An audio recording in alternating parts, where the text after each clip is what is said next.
Welcome to The Soft Life with me, Candy Washington, where we explore all things self-love, manifestations, and relationships with a cheeky dash of pop culture news. So be sure to subscribe, share, and join us on Patreon.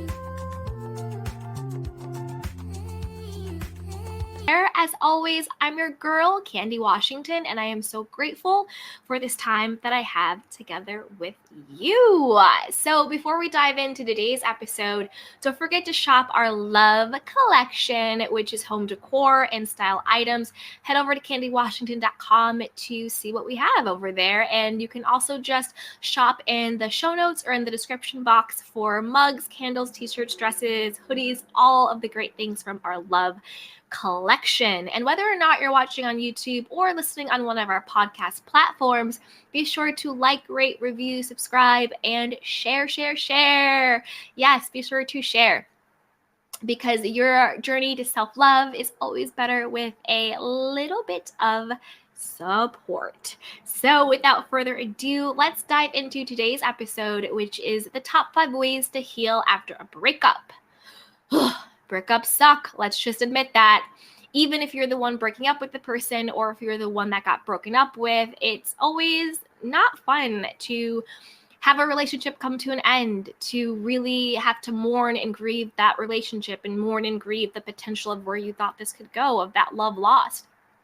So I wanted to discuss, just some ways to heal after a breakup. And I think the first way is to definitely get some space from your ex, create some healthy boundaries.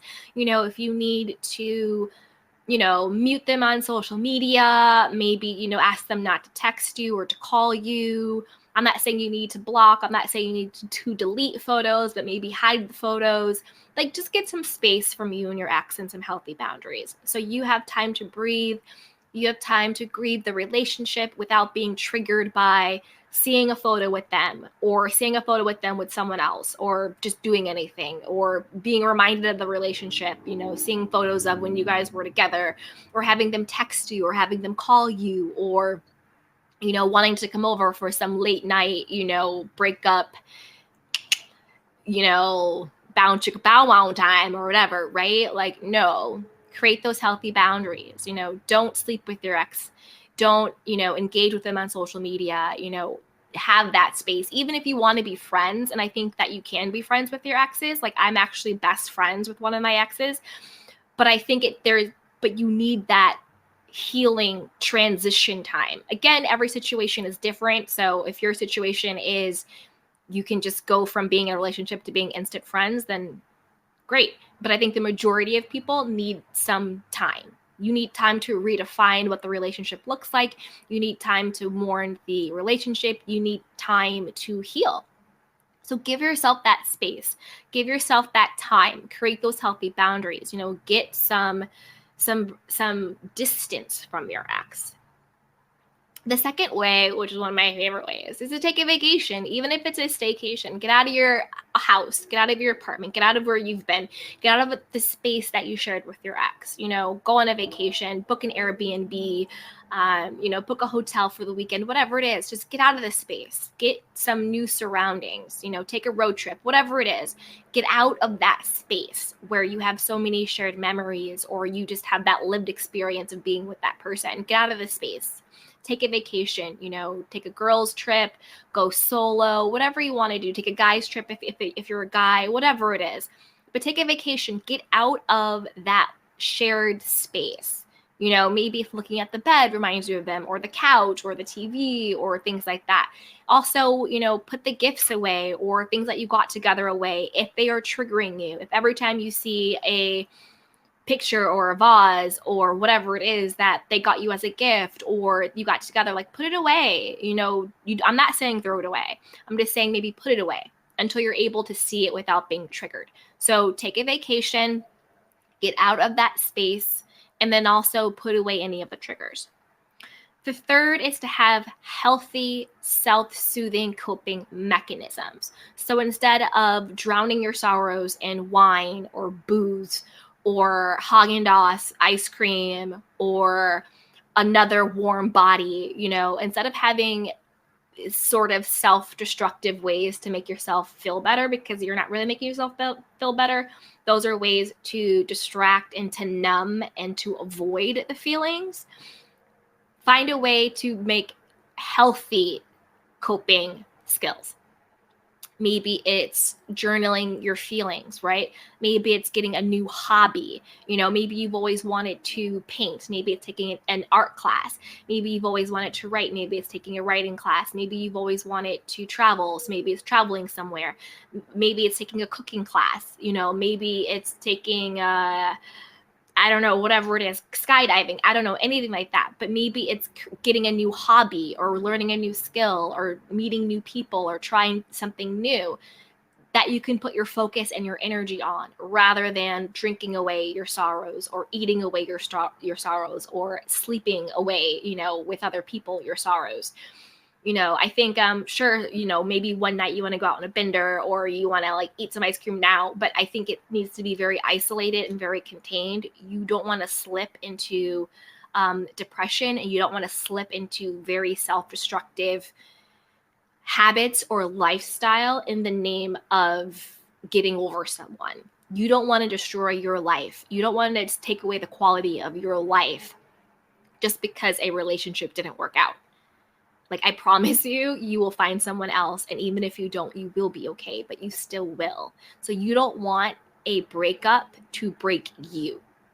So don't hit the bottle, don't hit the food or starve yourself. Some people go the other way. Some people lose a ton of weight, or whatever it is. Don't do anything that is self-destructive in the name of healing and getting over. Find healthy ways to cope. Maybe go to a breakup support group. Maybe, start a new hobby or learn something new. Maybe whatever it is, but do something that is in service of empowering you and of helping you heal and making you become a better version of yourself, rather than being in self-destructive habits and tendencies and lifestyle things, right? So get those healthy coping mechanisms. The fourth is take some time to be single, date yourself, and reconnect back to yourself. Sometimes you have those people that relationship hop.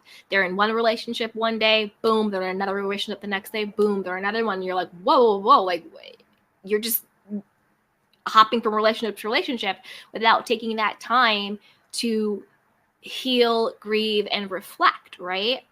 So take some time to reconnect back to yourself. Did you lose yourself in that relationship? Did you lose friends in that relationship? Did you lose family members in that relationship? Relationships come to an end for a reason. So take that time to date yourself, take yourself to the movies. What do you want to eat for dinner? What do you want to do on the weekends? How do you want to spend your night? What have you been putting off that you now want to do? Reconnect back to yourself. Be single, have some time all alone where it's just you. I think a lot of people skip this part. Again, they skip this part because they have the fear of being alone. They have the fear of their perceived stigma of having broken up with someone. So they think that in order to be accepted again or to be good enough again, that they have to have someone again. They don't feel that they are good enough just to stand on their own 2 feet. So they jump into other relationships in order to kind of avoid and to deny either the pain of the relationship or the shame that they feel for being single and having the relationship not work out. Some people think that relationship ending is a sign of failure, but I don't. It's just life. Relationships come and relationship goes. It doesn't mean that you are a failure or you failed at something. It just means this particular relationship has ran its course. But I think a lot of people feel ashamed when their relationships don't work out. And so instead of taking the time to work through that shame and get their confidence up and to work on their self-esteem and to work on their self-concept, they mask it in another relationship. So take that time to be single, work through all of those feelings. If you feel ashamed, if you feel embarrassed, if you feel like a failure, if you don't feel good enough, if you feel all of those things, take the time to heal and to work on yourself. And that brings us to the fifth thing. Talk to a therapist. Sure, you can talk to your friends, but at one point, your friends are going to be tired of you talking about this. And also your friends are your friends. Your friends are not a, licensed professional that can deal with this type of, loss, because a breakup is a loss. That's why you have to grieve and mourn a relationship. It is a loss. So talk to a professional, whether it's a counselor, whether it's a spiritual advisor, whether it's a life coach, whether it's a therapist, whoever you feel the most comfortable with. Go to someone and talk about it so that you can really be honest about what your experience was of who that person was in your relationship, and also get objective insights on who you were in that relationship, right? It's not always about the other person. Take that time, take the breakup as a time to reflect on yourself. How were you showing up?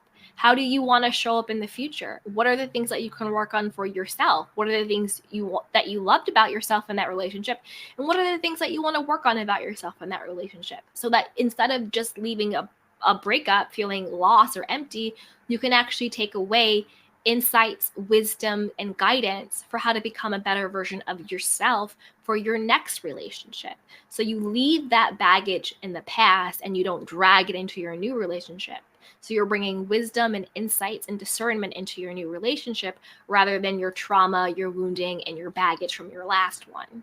But usually you need to work that out with someone. I think it's usually hard to be able to be so evolved that you just can instantly do it yourself. If you can, that's great. But I think generally you need an objective professional who can say, hey, well, were you being codependent? Were you at times being abusive? Are you at times not being honest?